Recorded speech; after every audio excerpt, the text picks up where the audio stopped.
Hello, students. A very good morning to all of you. I hope you're fit and fine at your home and learning from there only. So, students, this video is from class 8th. And before starting this video, I want to tell you something that chapter number 7 of your course have been omitted. हमने आपके course में से chapter number 7 जो है conservation of plants and animals वो cancelled out कर दिया है, वो कट आउट कर दिया है. Okay, so we are going to move on the next chapter, that is cell structure and function. So students, अब हमको पता है हमारे आसपास मिलियंस ऑफ थिंग्स हैं. ठीक है, कुछ लिविंग थिंग्स हैं, कुछ नॉन लिविंग थिंग्स हैं. ठीक है, जैसे प्लांट्स, फ्रॉग्स, ह्यूमंस, ये सब क्या है, लिविंग थिंग्स हैं. एंड नॉन लिविंग थिंग्स में क्या आएगा, soil, water, then chair, sand, ये सब नॉन लिविंग थिंग्स हैं. नाउ अर्थ पर दोनों चीज़ें प्रेजेंट है, living things as well as non living things. But living things क्या करते हैं, they carry out basic function. वो कुछ बेसिक फंक्शन कैरिड आउट करती हैं, जैसे रेस्पिरेशन हुआ, डाइजेशन हुआ, एक्सक्रीशन हुआ, reproduction, movement and growth. Okay, अब नॉन लिविंग थिंग्स जो होती हैं वो ऐसे फंक्शंस को परफॉर्म नहीं कर सकती हैं, but it is only a living things that perform all the above function. Now all animals and plants are living. We know that plants भी living है and animals भी living है. Now all these organisms look different from one another. लेकिन plants और animals एक दूसरे से बहुत अलग दिखते हैं, right? However, all of them are made up of microscopic unit. जबकि दोनों चीज़ें animals as well as plants एक microscopic units की बनी हुई है, जिसको हम बोलते हैं cell. अब इस चैप्टर में we will study about cell, its parts and functions. हम इस चैप्टर में क्या पढ़ेंगे, व्हाट इज सेल, सेल के क्या पार्ट्स हैं और उन पार्ट्स के क्या फंक्शंस हैं, वो हम इस चैप्टर में देखेंगे.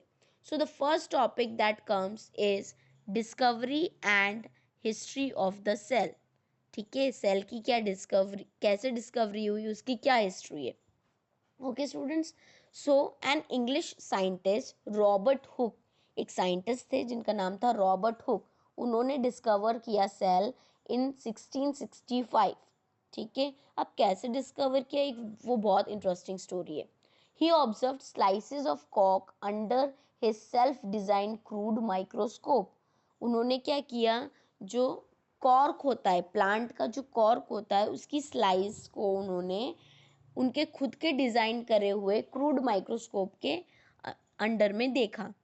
ठीक है, cork is a part of the bark of a tree. अब आप पूछेंगे कॉर्क क्या है, तो कॉर्क जो होता है ना, कॉर्क क्या है, जो ट्री का बार्क होता है उस बार्क का एक पार्ट है कॉर्क. ठीक है, he took thin slices of a cork and observe them under microscope. उन्होंने बहुत पतली पतली स्लाइसेस ली कॉर्क की और उसको माइक्रोस्कोप के अंडर देखा. अब he notice a large number of compartments in the cork slice. उसने क्या देखा कि कंपार्टमेंट्स, छोटे छोटे कंपार्टमेंट्स देखे उसने सेल के, सॉरी माइक्रोस्कोप के अंदर. ठीक है, सपोज करो बॉक्सेस, छोटे छोटे बॉक्सेस देखे उसने. ठीक है, अब ये जो बॉक्सेस थे ये किसकी जैसे दिख रहे थे, ये ना हनी कॉम, जो मधुमक्खी का जो छत्ता होता है उसके जैसे दिखने लगे, हनी कॉम के जैसे. तो रॉबर्ट हुक ने इन छोटे छोटे बॉक्सेस को नाम दिया cell.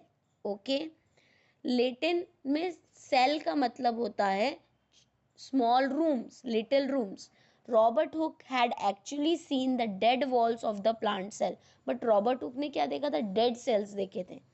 These cells had lost their living content and looked like little rooms. अब डेड सेल्स देखे थे तो इन्होंने, इन सेल्स ने अपना लिविंग कंटेंट जो होता है, जो एक्चुअल में सेल के अंदर फिल्ड होता है, वो सब क्या खत्म हो चुका था. ठीक है, तो उसको सिर्फ छोटे छोटे रूम्स दिख रहे थे. However, even 150 years after Hooke's discovery, very little was known about the cell until improved microscope with a high magnification and resolution were made. ठीक है, फिर आफ्टर 150 ईयर्स तक भी यही थ्योरी चली थी. ठीक है, जब इम्प्रूव्ड माइक्रोस्कोप्स की डिस्कवरी हो चुकी थी. Okay, now cell theory. Cell theory क्या बताती है, सेल थ्योरी कहती है all living things are composed of one और मोर सेल्स। जितने भी लिविंग थिंग्स है, जो भी लिविंग थिंग्स बने, वो या तो एक या एक से ज़्यादा सेल के बने हुए हैं। Second thing, cells are organisms basic unit of structure and function. तो सेल क्या है? Cell is the basic unit of means cell is the basic unit, एक बेसिक यूनिट है, उसको आप स्ट्रक्चर भी बोल सकते हो और फंक्शनल यूनिट भी बोल सकते हो। Now cells come from existing cells. और क्या बता रहे हैं कि जो भी सेल्स बनते हैं वो किससे बनते हैं? एग्जिस्टिंग सेल्स, जो पुराने सेल्स हैं उन्हीं के बने हुए होते हैं। These cells are also. Now before starting this, instruments for studying cells. Cell को स्टडी करने के लिए कौन से इंस्ट्रूमेंट्स का यूज किया गया? ओके, 1 सेकेंड ना। Instruments for studying the sales.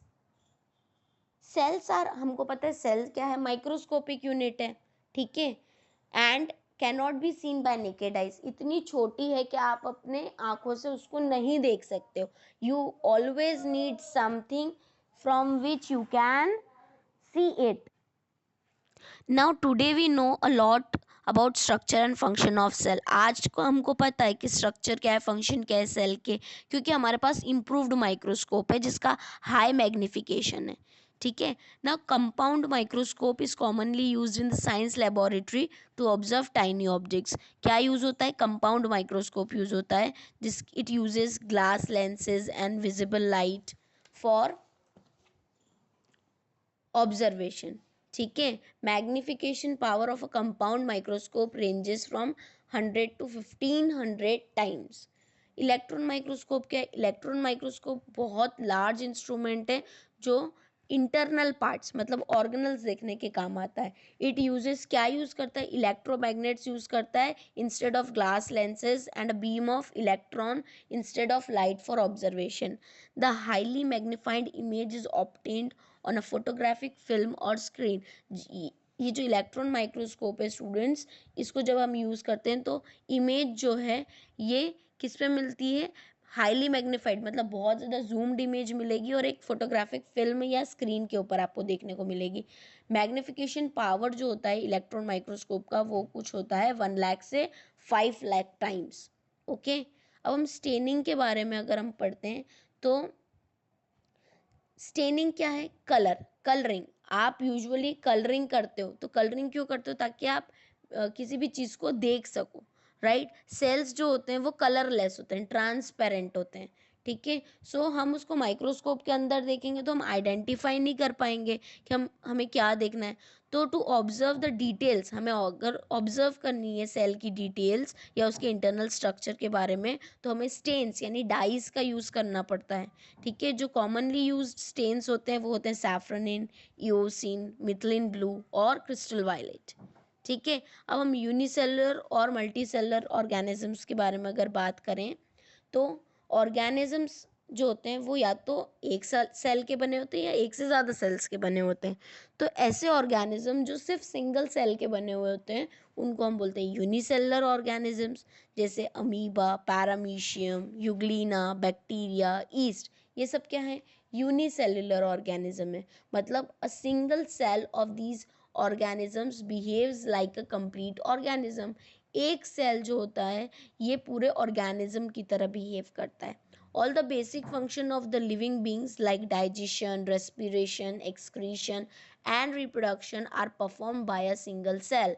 मतलब यूनिसेलर ऑर्गेनिजम्स में ये जितने भी फंक्शन है एक सिंगल सेल कैरिड आउट करता है। एग्जाम्पल मैं आपको देती हूँ अमीबा का। अमीबा एक यूनिसेलर ऑर्गेनिजम्स है, ठीक है। It performs all the function, सारे फंक्शंस परफॉर्म करता है, जैसे टेकिंग इन फूड, उसका डाइजेशन, उसका रेस्पिरेशन, मूवमेंट एंड रिप्रोडक्शन।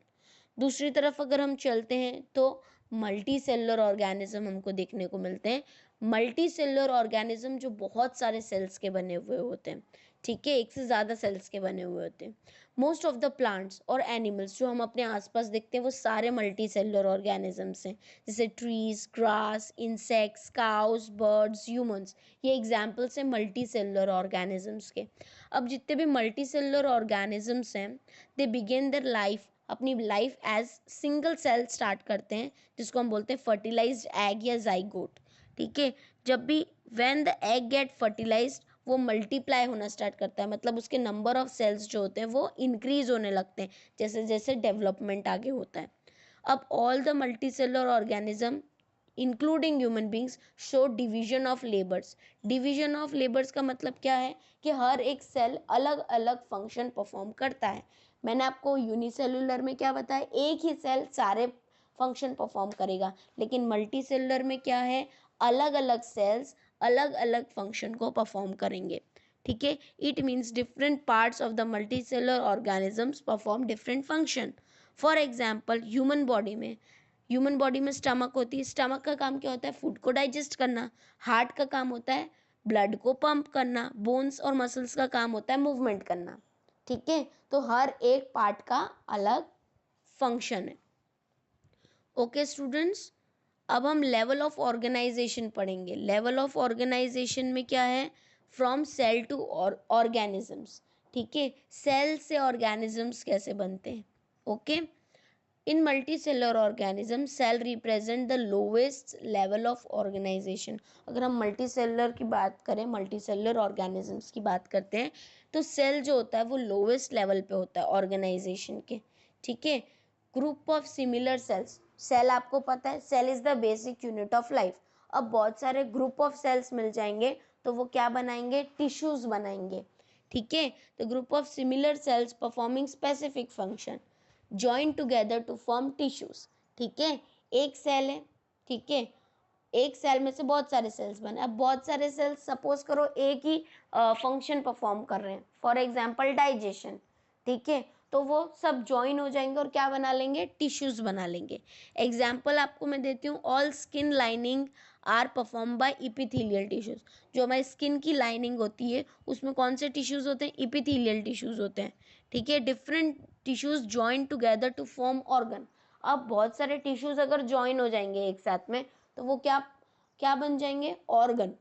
ठीक है, ऑर्गन बना लेंगे। Example stomach, liver and pancreas. Every organ performs specific function. Example stomach helps in digestion of food और पैनक्रियाज जो होता है वो डाइजेस्टिव जूस सिक्रीट करता है। Plants also have different organ, जैसे रूट्स हुआ, लीव्स हुआ, स्टेम्स हुआ, right. All the organs that work together to perform a specific function form an organ system. फिर सारे ऑर्गन्स, जितने भी ऑर्गन्स हैं वो साथ में ज्वाइन हो जाते हैं और कोई एक स्पेसिफिक फंक्शन कैरी आउट करते हैं, तो उसको हम बोलते हैं ऑर्गन सिस्टम। जैसे oesophagus, stomach, small intestine, large intestine, liver, pancreas, ये सब क्या करते हैं, फूड का डाइजेशन करते हैं। तो ये क्या हो गया, ऑर्गन सिस्टम हो गया।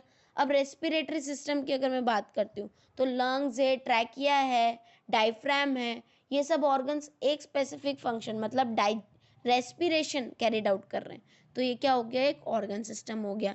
तो इन शॉर्ट क्या है, सेल्स, सेल्स बेसिक यूनिट है। बहुत सारे सेल ग्रुप बना लेंगे तो टिश्यूज फॉर्म हो जाएंगे, बहुत सारे टिश्यूज ग्रुप बना लेंगे तो ऑर्गन्स फॉर्म हो जाएंगे, और बहुत सारे ऑर्गन्स साथ में ज्वाइन हो जाएंगे तो ऑर्गन सिस्टम बना लेंगे। ओके स्टूडेंट्स, सो ये अभी तक हमने सीखा। नेक्स्ट वीडियो में मैं आपको सेल का शेप एंड साइज के बारे में बताऊंगी। I hope you are well understood by this video. अगर आपको कुछ नहीं समझ में आता है तो आप एक बार कमेंट बॉक्स में मुझे बता सकते हैं। I will surely clear out all your doubts. Thank you so much for watching and keep liking the videos. Thank you so much.